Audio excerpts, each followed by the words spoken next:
Our next speaker is David Southam, Managing Director of Mincor Resources.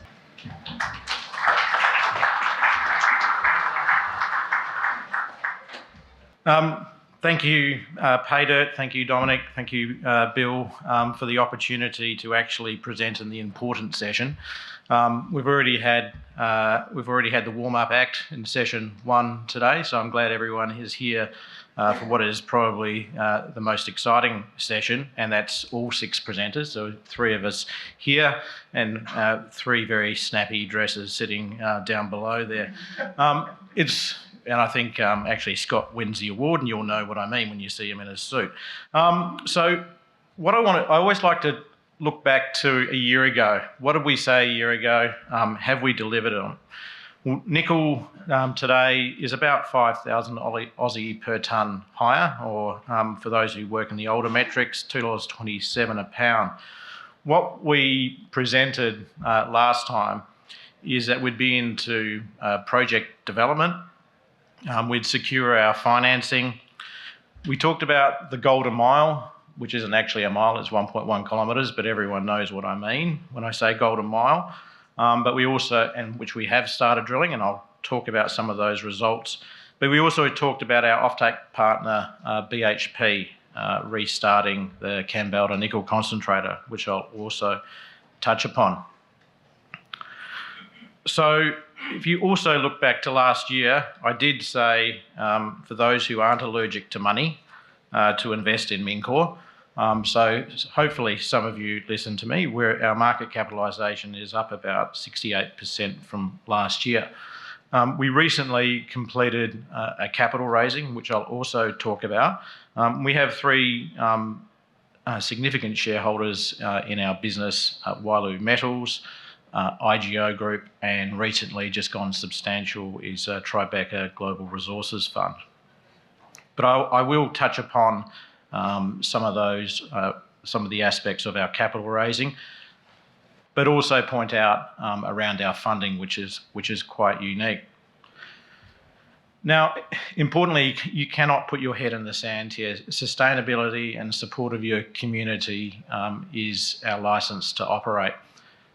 And whilst we actually have no production as we sit here today, we have actually no revenue other than a very small amount of interest revenue. We are absolutely committed to putting out our first sustainability report towards the end of this year. We are purely a West Australian company, but with a global outlook. We have strong support from the Shire, and it's good to see that the Shire is also supporting the community with recently releasing some plans about building another accommodation facility in Kambalda. But all of our spend is principally in Western Australia. In terms of safe operations, this is one of the graphs where you actually don't like to see one of those lines going up, and we've had 2 alternative duty incidents, both minor, but because of low hours, it pushes up the frequency rate. We have, however, remained 6 years LTI free. So we're very much on the pathway for a Kambalda restart. We just recently completed a $66 million placement and SPP. We also, and I'll talk about the revolving credit facility shortly. Probably one of the most pleasing aspects for us, and we all know how difficult it is to recruit in this environment. Very difficult to recruit skilled blue-collar people, especially in your mining contractor workforce. At the operational team level, we've been exceptionally successful within Mincor, with a number of our people coming in from word of mouth and who want to be involved in a nickel sulphide story. And I would like to put a shout out while I'm here, and they'll probably be embarrassed, to Tom and to Ron, who are running the northern operations, which is Ron, which he sometimes refers to as the battleship, because that's got Long and Durkin there, and then Tom, who's sort of like the rock star, who's got the flagship with Cassini. They've both done an exceptional job, and you've got to remember, when we completed our feasibility study over 2 years ago, there was no pandemic. we've had to fund, start building and recruiting and developing our projects during a COVID environment based off a pre-COVID schedule. So those two individuals and their teams have done an amazing job. One of the proudest moments for us was actually naming the decline at Cassini after Dr. Roy Woodall, and we've put out lots of information about that. That was certainly a very proud moment for all of us.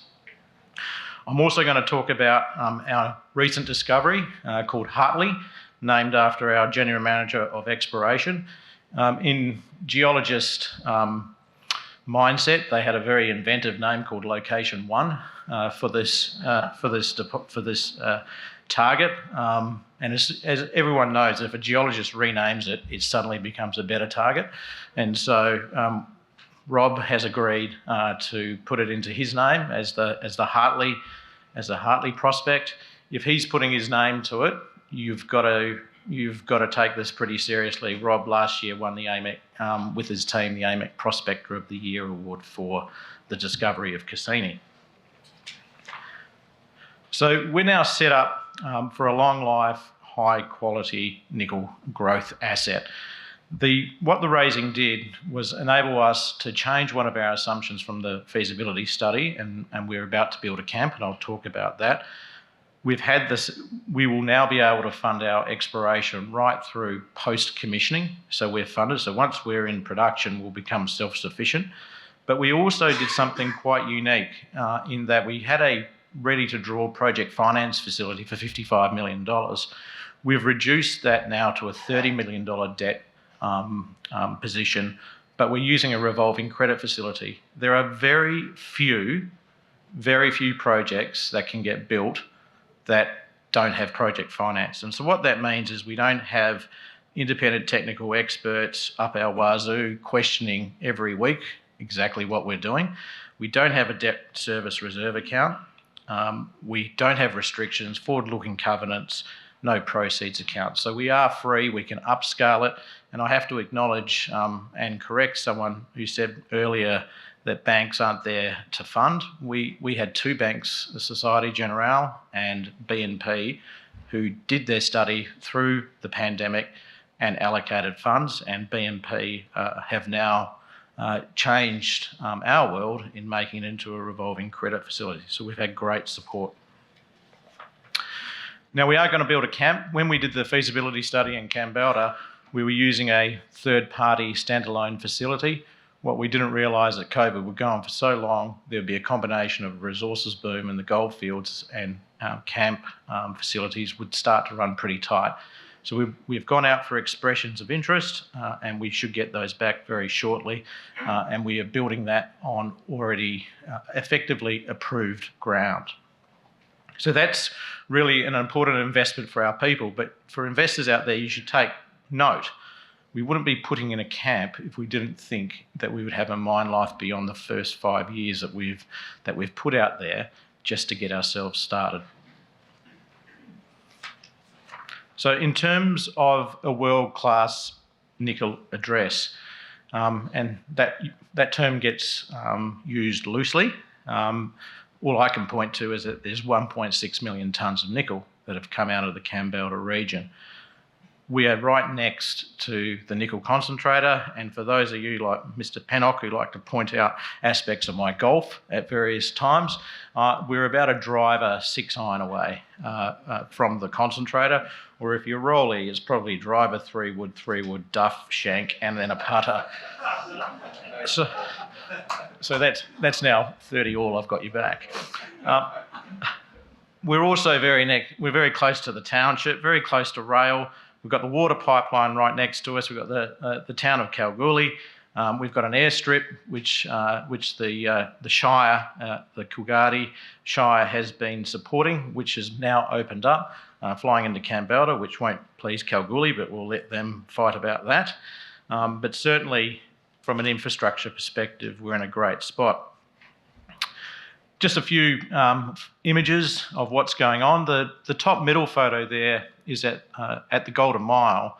We're doing downhole EM. We've set up a a permanent fixed loop on surface. It's actually an aluminium wire, not a copper wire, so that will hopefully keep people away from stealing the copper because it's aluminium. And we've also just recently put in a primary fan in Cassini in the underground that you can see there. Also, you always got to show some high-grade core as well, which I think came from the Golden Mile, which is a great segue to the Golden Mile. So again, I'm just going to remind of history. The ownership of this area was previously under WMC, but when they sold off the mines, it split off. And on the left-hand side, you had Long, which was owned by IGO, and on the right-hand side, you had Mincor, which I commonly refer to as North Korea and South Korea. And then in the middle, you had this demilitarized zone, which, you know, both Koreas looked to get together at some point in the past, couldn't quite get there, and it never got explored. You've got to remember on this image, there's hundreds of thousands of tons of nickel, and yet the space in between, and from what I know about geology, volcanics don't generally respect tenement boundaries, and so there's a theory that they connect. When we bought the Long asset off IGO, and as part of our development, we were linking these two, and we've started drilling in that area. And lo and behold, 3 of the first 5 holes that we put into the space hit massive sulfides with tenor of greater than 10%. And recently, we announced 8.1 metres at 4.2% nickel. Just remember, this is 100 metres away from already installed infrastructure, and we've only just scratched the surface. This drill program will go out for the entire financial year. And I like to point out, because some people think that the Durkin North ore body has previously been mined, it's never been touched. Mincor actually stopped drilling it many years ago as they were getting close to that North Korea border, because they would be adding value to that site. Now, this is pre-Peter Bradford, when I'm talking North Korea, and pre-Kathleen. So just to put that into perspective. And so they actually stopped drilling. They didn't want to add value. Nickel price went down and stopped. So you can imagine that we have a pretty... We think we're a pretty good chance of extending mine life at Durkin North as a minimum. And then we also have a very exciting a target, which has a really weird name called the US knob. There's lots of other words that we've come up for that, but that just stands for ultra-sized nickel ore body. So certainly that's the one red dot that you see down from the Durkin North area. So watch this space. Just a little bit of an update of where we are. For miners, it's a little bit different. They're having to build upwards. So declines normally go down. This is an incline going up, where we're coming up from Long towards Durkin, but we're also coming through the old Otter decline, and then we've cut off with the Durkin decline. So we're getting very close to connecting and putting in a raised bore within the next month. So pretty exciting times at the northern operations. And then at Cassini, this is probably what a modern mine will look like in the future. Very low ground disturbance, small footprint, underground. Mincor, for the record, were the first to test electric vehicles underground, and it's good to see others imitating. We'll show others taking on board what we thought was the way to go, because I think ultimately diesel particulate for underground vehicles will get counted in the future for future mines. So it's something definitely to watch out for. But certainly the infrastructure that we've put in there is for a 15 to 20 year plus mine. As I said, only 5 years at the moment. That's because we just stopped drilling. So a great little image there to show you exactly where we are. We're getting very close to the top of the ore body, so first ore is coming soon. So that's pretty exciting for the team. Once again, building a brand new mine during a COVID environment, funding it during recruiting during a COVID environment, the Woodall decline. You can see the image there of the box cut. Beautiful ground from a geotechnical perspective. This will be a very long mine life. And the reason that we see that is you can see on this image, as we get deeper, the grade gets higher and thicker and the tonnes per vertical metre improve. But we also there have Cassini North, which we're going to be drilling from underground, where we've hit 2-point-odd metres at about 6% nickel.